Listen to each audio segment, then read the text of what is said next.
There is a place in Rome where the ground never fully dries, where tourists walk without knowing they are treading on layers of blood, faith, and secrets buried for 2,000 years. A place that should be just dead stone, but it is not, because the Colosseum holds something the official history never tells, and what you are about to discover could change forever the way you see this monument.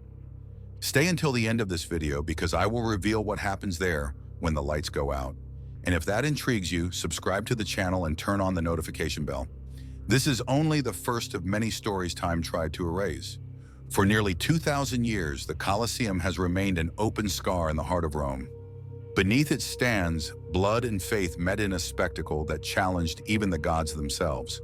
There, between the roar of 50,000 spectators and the silence of the condemned, paganism and Christianity fought their most symbolic battle.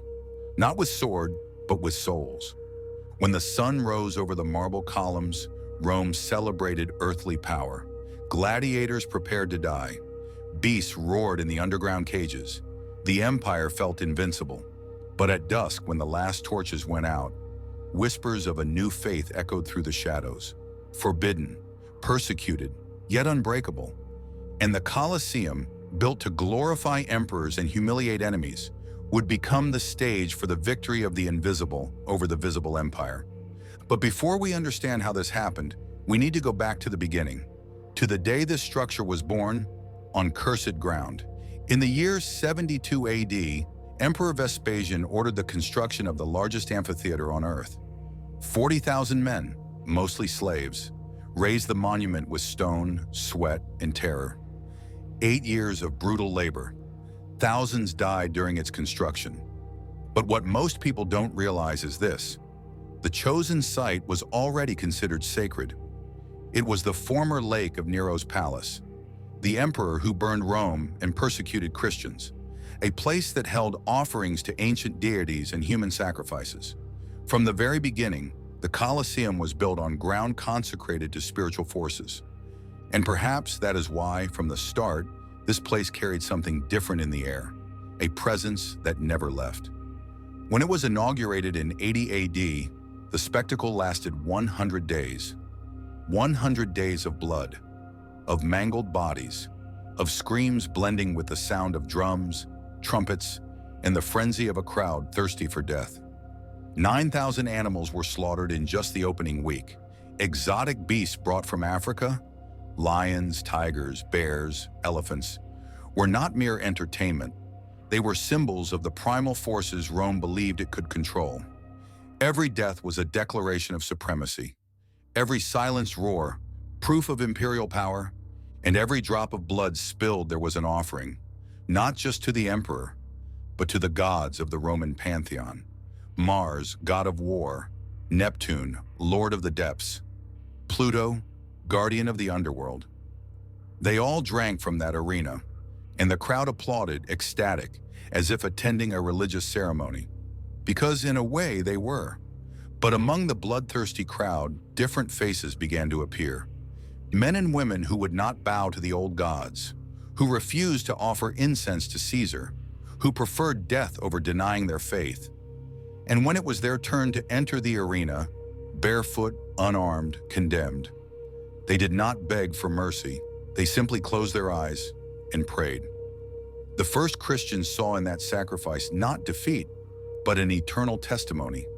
They said that the blood spilled in the Colosseum fertilized the faith that would soon cover the world, that each martyr was a seed, that Rome unknowingly nurtured the flame that would eventually consume it spiritually. And they were right, because while the empire celebrated death above ground in the catacombs beneath the city, the Christian faith grew like invisible roots. Every execution created 10 new converts. Centuries later, poets and monks would call the Colosseum the altar of martyrdom.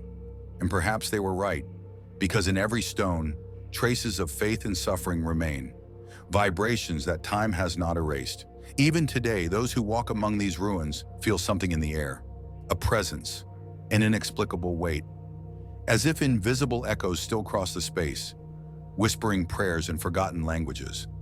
And before you think this is just romanticism, let me tell you something that will send chills down your spine. The Colosseum was also the temple of forgotten gods. In its underground chambers, the Hypogeum, the Romans performed purification rites before the combats. Animal blood spilled on hidden altars, priests chanting ancient hymns, asking for the protection of Mars and Neptune.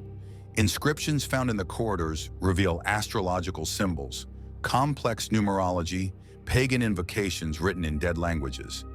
It was not just a show, it was a collective ritual, a bloody liturgy of the empire. There, the audience was not just a spectator, it was part of a visceral communion with their gods. The Colosseum was the beating heart of pagan Rome, where death became sacred art and suffering a divine offering. Archaeologists exploring these underground chambers report disturbing sensations, sudden chills in unventilated spaces, whispers seemingly coming from the walls, and a constant feeling of being watched by something invisible. But all glory fades, and the empire of the old gods was about to fall. Time is relentless, and the empire once thought eternal began to crumble. The old gods, one by one, were silenced. When Christianity emerged from the catacombs and seized the imperial throne in the 4th century, the Colosseum was no longer a symbol of power. It became a symbol of guilt, of shame, of a past that needed redemption. The same walls that witnessed martyrdom now bore witness to processions and prayers. The blood-stained arena became an altar. Beasts were replaced by crosses, and silence replaced screams. It is said that on certain nights, monks would walk barefoot on the arena sand in complete silence, praying for the souls that had suffered there. They said the earth was still alive, that beneath it, in the deepest layers, thousands of spirits awaited redemption. For centuries, no Roman dared build anything on the Colosseum. No houses, no churches, nothing. They said the place belonged to something greater, a portal between two worlds, a threshold where the sacred and the profane touched inseparably. And perhaps it was exactly that. In the 18th century, Pope Benedict XIV did something extraordinary. He declared the Colosseum a sacred place in honor of the Christian martyrs who had shed their blood there. He forbade the removal of any stones. He transformed those ruins into a sanctuary.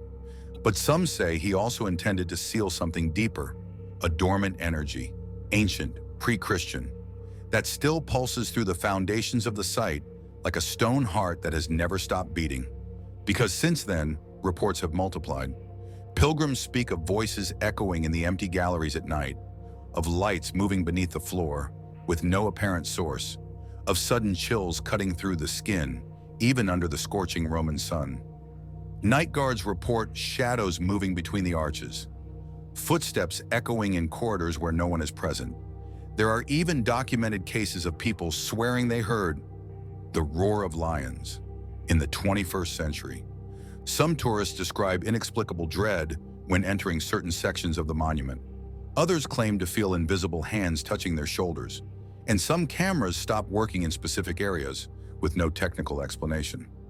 Are these the souls of the martyrs still trapped in that place of suffering? Or the old gods resisting oblivion, refusing to abandon their blood-soaked temple? Perhaps both. Perhaps the Colosseum is exactly that, a spiritual battlefield where nothing was ever resolved. Today, millions of tourists visit the Colosseum without realizing what lies beneath their feet. They walk the stands like it's a museum, take selfies, buy souvenirs, and leave without noticing they've walked over layers of sacrifice, faith, and mystery that even the most advanced archaeology cannot reach. Some say they feel inexplicable chills descending into the Hypogeum. Others claim to hear whispers in languages they don't understand. And some swear they've seen silhouettes among the shadows of the upper arches, silently observing. As if the Colosseum were still alive, as if those stones were still breathing. Because perhaps they are. Perhaps the Colosseum was never just stone and history, but an eternal altar, where the forces of paganism and Christianity intertwined forever in mortal combat, where human blood became a symbol of faith, and where the echo of the arenas continues to remind us that the sacred and the profane have never been closer, nor more alive. The Colosseum is more than a ruin. It is a silent reminder that all faith is born from sacrifice, that every spiritual victory comes at the cost of blood, and that in the heart of Rome, the encounter between gods and men still happens. With every step among the ancient stones, with every breath in the empty galleries, with every gaze lost in the shadows and finding something looking back. Do you believe that places like the Colosseum can hold the energies of the past, or is it just a coincidence? Share your thoughts in